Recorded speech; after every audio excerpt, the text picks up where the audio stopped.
Welcome to the Pacesetter Pod, where we explore and reveal the perspectives, insights, and approaches to deliver great results and growth in your agribusiness through better execution. Here's your host, the Integration Pacesetter, Joe Mosier. Welcome, Pacesetters of Agribusiness, to another episode of the Pacesetter Pod. It is great to have you with us today. Very quickly, before we get into today's episode, a quick reminder. Be sure to hit subscribe so you never miss an episode of the Pacesetter Pod and you never miss any of the great content or conversations that we publish every week to help you get better results in your agribusiness through better strategy execution. Now, earlier this year in the spring, I was asked to join a panel at an agribusiness event, which is always a really good time, a good chance to see some familiar faces, to meet some new people, to hear what's on the minds of others in the industry. But as I'm sitting there on the panel, an interesting thing happened. We opened the session. There's obviously some introductions. And the moderator looks over and he opens by saying to me, Joe, I went to your website and the first thing that I saw on the banner at the top of the website was, we help food and agribusiness leaders de-risk M&A strategy and exceed their growth goals. What does it mean to de-risk M&A? So have you ever had one of those moments where someone asks you a question and you're so well-versed and well-practiced in thinking about the topic, and you're so experienced working on the topic or the problem that underlies it, that you're sitting there thinking, any answer I give is going to be underwhelming? Meaning, the answer to the question is so obvious that you risk wasting everyone's time just by trying to answer it. And that's what's going through my head as I sit there. The lights are on. There's quite a few people in the room. I've got a very high caliber co-panelist sitting there looking at me as well.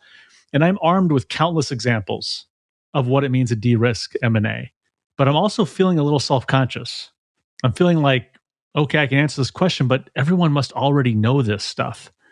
Now, I'll never know for sure how many people in that room were familiar with the ideas that I expressed in my answer.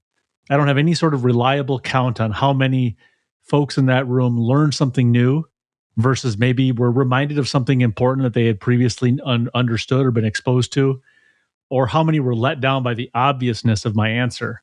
But what I do know is that more than a few people were nodding their heads as we spoke and as we walked through some of the examples. And a number of people approached me later that morning and during the event to talk about some of the ideas that were discussed. And some have even followed up after the event to ask some follow-up questions. So, when you produce and host a podcast, it's very easy to fall into that same sort of trap that I fell into when I was sitting on that stage on the panel.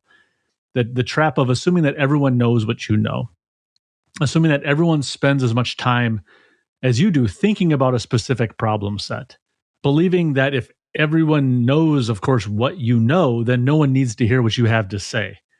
But I know, and I think we all know, that's not actually true. We all have something important to say. We all have something valuable to share. We all have something that we spend more time on than anybody else around us, which results in an ability to better articulate the problem and to probably also visualize and explain the solution with less pixelation, providing more clarity on it. And so today, I want to spend a few minutes going right at the question of what does it mean to de-risk M&A? And specifically, I want to talk about what does it mean for you, the leader of a small to lower middle market agribusiness on the front end of the ag value chain, whether you're in seed, crop protection, crop nutrition, ag retail, maybe you're in the ag equipment space, grain origination, maybe you're milling feed or flour, processing grain, feeding livestock, things of that nature. And more specifically, you as a leader of one of these companies that either hasn't done a merger before, or an acquisition, or maybe you haven't done one in a very, very long time. And so you're leading a company that's really good at running the business, but perhaps you don't have that muscle memory and some of that recent scar tissue from being through the process of mergers or acquisitions on a semi-regular basis. So let's get into it. Let's talk about what does it mean to de-risk M&A. There are three overarching truths that you need to understand. You need to understand them, respect them, and accept them. They are never not true. And you'll never feel the impact of that immutable truth more than if you try to convince yourself that they don't apply to you. So what are they? The first universal truth of mergers and acquisitions and agribusiness is M&A is a process, not an event. Conventional approaches to mergers and acquisitions are front-loaded, and they're arguably front-loaded to a fault. Acquirers have a bountiful array of options, of skilled advisors, of service providers, and folks that can meet all of their needs early in the process. This looks like things like brokers to originate prospects and deal targets, folks to make introductions, advisors and investment bankers to assist in business valuation and negotiation, diligence and financing. You've got lawyers that ensure proper transfer of title and entity structuring. You've got accountants, of course, that can advise on tax optimization strategies. You've got all these advisors and all this front-end support, and all of them are in-depth, technical, and they're incredibly important. In fact, they're critical and invaluable, and they're non-negotiable. You cannot get a deal done properly without these folks. But the issue is that suite of M&A services is incomplete. These activities get both parties, the buyer and the seller, to a big milestone, which is closing the deal. But getting to M&A close does not equate to getting to M&A value. Getting to M&A close does not mean the process is done. And so if you can keep in mind the fact that M&A is a long process, far beyond transaction close, then you'll start to kind of see what does it mean to de-risk M&A, just by that awareness and that perspective and understanding the scope and the horizon of the transaction lifecycle. So that leads us to truth number 2, which builds upon number 1. Closing the deal is not the end of the process. It's the end of the beginning. Mergers and acquisitions, all those deals routinely fall short of expected results. We did an episode a while back where we dug into the statistic that 70 to 90% of deals fail to deliver value. I'm not convinced that that's actually true. I might need to come back and do a more robust episode on that, but it's hard to actually tie back to a specific study that controls for the many different variables of deal size, deal objectives, etc. I can get to the study that actually shows that so many of them fail to deliver results, but they do routinely fall short of expected results. We do know that, depending on the time horizon that you're considering. And when a deal does fall short of the expected results, not saying it destroys value, but just maybe didn't give you quite the upside you're looking at least. This is sometimes due to poor deal design, meaning you bought the wrong company, you had the wrong strategy in place, you paid the wrong price, you did it at the wrong time. But often it's not a bad deal that leads to underwhelming results. It's poor integration execution. A merger or an acquisition is a very exciting time in your business. Yeah, the business case is developed early in the early stages of the deal, and it kind of creates a center of gravity that pulls people in, pulls leaders in. We're making a change. We're driving growth. We're pushing ourselves to the next S-curve of our evolution. We're going to create something new and different than was here before. And it's intoxicating. It's intoxicating to consider the upside impacts of your acquisition if it's successful. You think about things like the complementary capabilities you're bringing together, thinking about, the efficiencies that are going to be gained by the combined entity, that dreaded word synergy, right? Value created through the combination of the entities in terms of cost savings or incremental value that you can deliver to the market. Costs that can be eliminated by streamlining operations or technology or production. The upside impacts around things like maybe new markets and customers that will be suddenly available to you that you've had a hard time getting in front of before. And of course, that sense of the free cash flow that's going to suddenly drop directly to your bottom line post-transaction. But in the process of this, in the process of trying to get to close and relying so much on the business case, and the business case being such a energizing and motivating instrument in the process, you lose sight of the fact that the business case is not your friend. The business case lays out a vision for growth, and it lays out the assumptions that roll up to that expected value. But too often that business case fails to provide a kind of like, let's say, a detailed or a scripted path to growth. So we believe the potential is there. The business case and the model tells us it is, but maybe the route to get there and the obstacles that we're going to encounter remain unknown. Now, you may be looking at your business case and saying, well, no, we have some signals. We know where we can unlock captive value once we bring these two companies together. But if you really challenge yourself and you really look closely, those signals probably lack precision. Exactly where, exactly when, exactly how are you going to unlock that value? That's the stuff that's usually missing from a business case, primarily because the business case is done so early in the process. So while you may have signals about where you can unlock captive value, those signals lack precision, and precision is what you need once someone hands you the keys. Think about it this way. You don't want the first time you drive a car to be the first time you have thought about, okay, how do I drive this car? Right? And that's kind of part of the problem here, is that we have the business cases, we have the prospectus, we have the models that tell us what kind of value will be there. And we put all that energy and excitement into deal close. We get it done. And you realize that that's not the end of the process. It's just the end of the beginning. Front-loaded processes that don't prepare you for integration, kind of what we talked about at the front end of this episode, and then a business case that prescribes a destination without any sort of details around how to get there, are not the only drivers of value destruction, though. You must also account for the enormity of the integration challenge itself.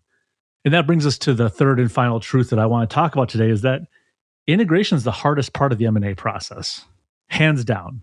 If you're doing an acquisition where you're not going to integrate that company, you're not going to fold it in to the parent company. It's going to be operated like a holdco. Maybe you're just buying some IP out of the business. Maybe you're just buying some distressed assets or a few people.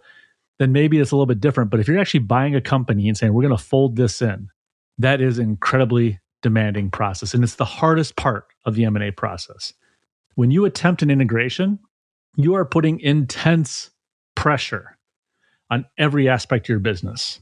And you're doing so simultaneously with a lot of urgency. What does it mean to say putting a lot of pressure on the business? Think about things like this. What does this mean for our customers? Right? Our customer relationships are going to come under pressure. What can they expect in terms of service levels that they've had in the past? What might be the new products, services that you can offer? How might your processes to deliver those change? If you're the customers of the acquired company, they have all those same questions. How do we manage and deliver that combined portfolio of products and services, whether it's a manufacturing process, technology, logistics, whatever it might be? How do you actually deliver that combined portfolio? Because it doesn't just happen automatically. What processes and systems are we going to follow? Suddenly you need to marry up 2 ERPs, 2 CRM or customer relationship management systems, 2 different ways of handling financials, different ways of planning, managing, monitoring, production. It's just everything from a process standpoint and a system standpoint comes under pressure. You start to think about, how do we need to be structured, right? What's the optimal organizational structure of this new combined entity?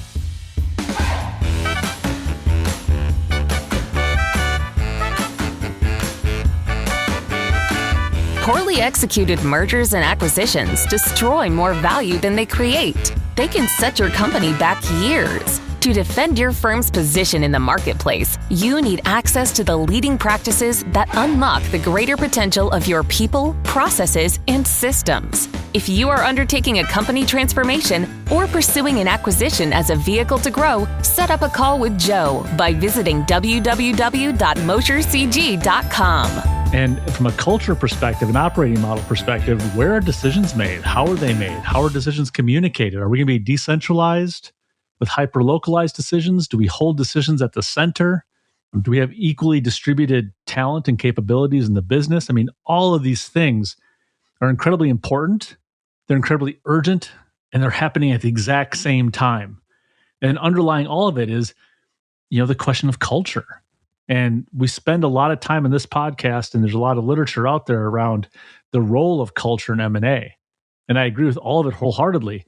But there's some underlying questions too you need to think about. Yes, we want to bring the cultures together, but do we actually want to preserve our existing culture? Or do we want to maybe create a new one? How are we going to do that? How do we know if it's working? Again, all these things are happening while you're trying to simultaneously run the pre-existing business, right? You don't get to stop the legacy operations of the acquired and the acquiring company just to work on the integration. It's all happening all the time. And I've seen deals that happen right before the peak of the sales season, some that happened during, some that happened immediately coming out of it. And there's pros and cons to every single scenario, and there's never a perfect time for this to happen. Probably whenever you're doing it, you're going to think another time would have been the perfect time, but I can tell you the grass isn't greener. And so this is why integration is among the most challenging undertakings that you as a leader in your agribusiness are ever going to undertake. In my opinion, it's more difficult than executing a new strategy. And it's often more difficult than even managing a business turnaround amidst a crisis. because there's so many variables.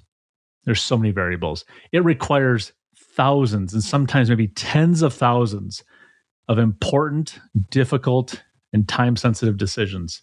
And again, I keep coming back to this, but every single one of those decisions is incremental to the work that you are already doing before you did the transaction. If you are not prepared for integration, if you do not understand and respect and accept the fact that it's the hardest part of the process, you're going to be working harder and longer for less reward and less upside than you ever have in your career. It's going to feel like an absolute drought of results. And the amount of effort you put into it is going to have no correlation to the results that come out of it. And that is incredibly grinding and demotivating to a team. So I could probably stop there and let all of that sink in. But in addition to those truths, I also want to leave you with a few actionable steps that you can take with you, things that you can put to work to de-risk your M&A ambitions, especially if those ambitions find you today entering into or in the midst of an M&A process. And we'll go through these very quickly, so bear with me. The first and foremost, building upon those three universal truths are, one, understand the scope of the challenge. Just keep in mind that you're not different. This is going to stress your people, your processes, your systems, your culture, and your relationships in so many ways, and in many ways that you might not expect.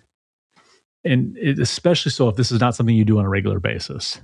The second is that big challenge requires, let's just say, 10,000 unfamiliar, incremental, consequential, and urgent decisions. And those are going to fall onto the shoulders of the people that you lead who already had full-time jobs before you did the deal.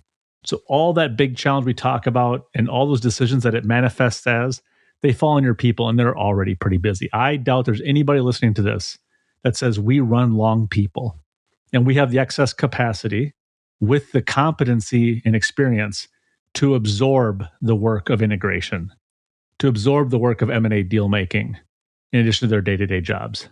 This is not a reason not to do M&A, but you have to understand it and respect it if you have any hopes of being successful. The third thing I want to leave you with is you have to build a plan and then you have to manage that plan. And this is going to seem very obvious to have an integration plan, but kind of peeling it back a little bit further, the plan has to be derived from your deal objectives. You know, if you have a plan that is all about, we're going to remove costs in terms of origination, sourcing, manufacturing, and distribution. So we're going to provide the same or better products at a lower cost to the marketplace because we're going to optimize the manufacturing and sourcing capabilities, integrate the supply chains of two companies. And the value to the market is that we can produce at a lower cost. That ought to feature prominently in your integration plan. Your integration plan can't get distracted by technology, by HR processes, by accounting processes, et cetera. All those things need to happen. But front and center, the thrust of your plan has to be derived from your deal objectives. So if you build a plan and you're managing the plan, that's great. That puts you ahead of many first-time acquirers. If that plan has no resemblance to the business case and how you sold your board on the idea of doing the deal, then you're actually going to be falling behind. So keep that in mind. These integration plans don't suddenly appear on their own. They don't manage themselves, and they need your attention. The fourth thing is decisions deferred cannot export friction and ambiguity to your customers and suppliers. So sometimes in the early stages of integration, you're not ready to make a decision.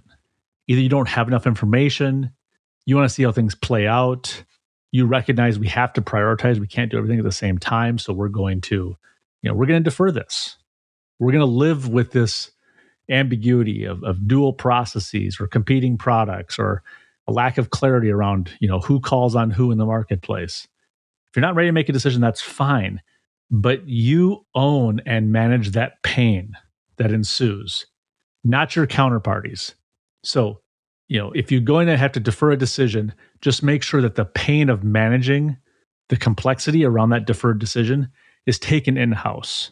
Don't export it to the marketplace because customer retention is a risk. We've talked about that in recent episodes here.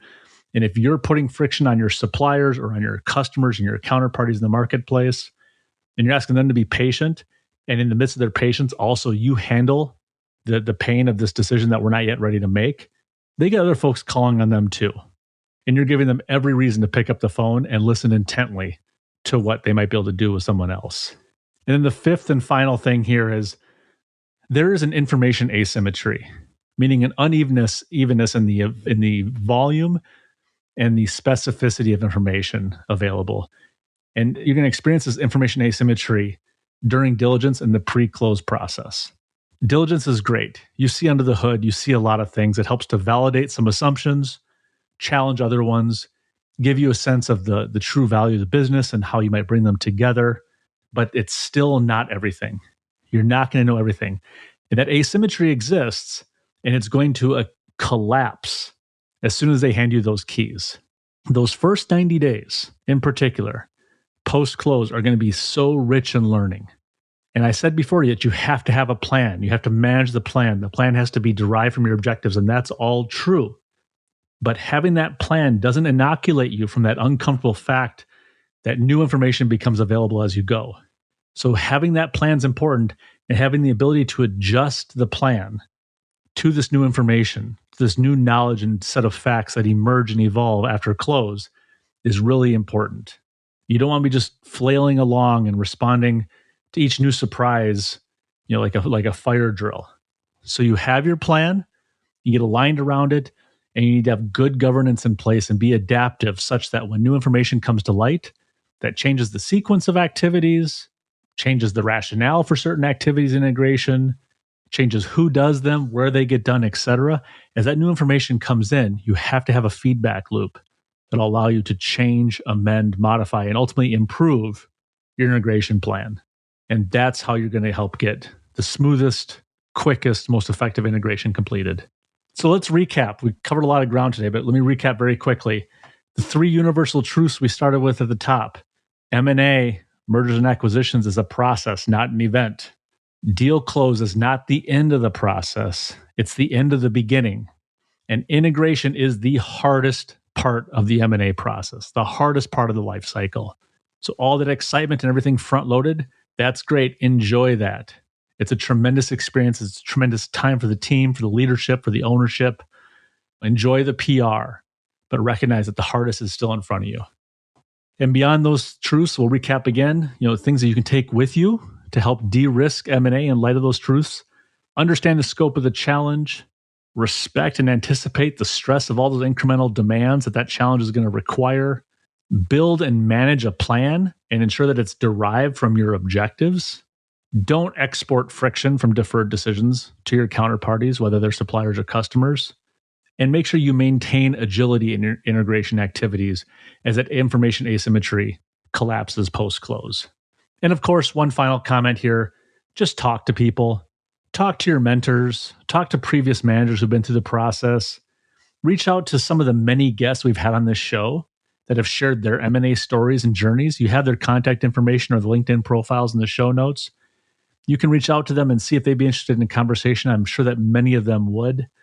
And of course, you can reach out to me. You can set up a call for us to walk through what you have going on and what you might need to be thinking about. Always happy to do that. You have all the links and all the resources you need in the show notes, whether you want to talk to me or others. And I hope that you'll use those if the time is appropriate for you.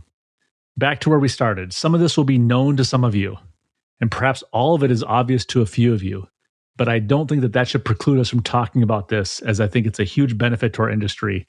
M&A, consolidation, is a reality in agribusiness, and it's going to continue and perhaps even accelerate over the next number of years. And the better we can be at de-risking mergers and acquisitions, the better we can be at preserving and creating value that accrues to the producer, that accrues to rural communities, and ensures that the important and vital work of our industry persists and proceeds and progresses and prospers. Thank you for listening to the program and to today's episode. I never take the time you spend listening to the podcast for granted, and I'm hoping that there was something of value for you here today. And if there was, please share it with others who you think would find similar benefit from it in their agribusiness. It's the very best way that you can support the show and the best way you can help us in our mission to improve thinking around strategy execution to get better results. Thank you again, and I look forward to having you join us again next time right here on the Pacesetter Pod. This is thepodcastfactory.com.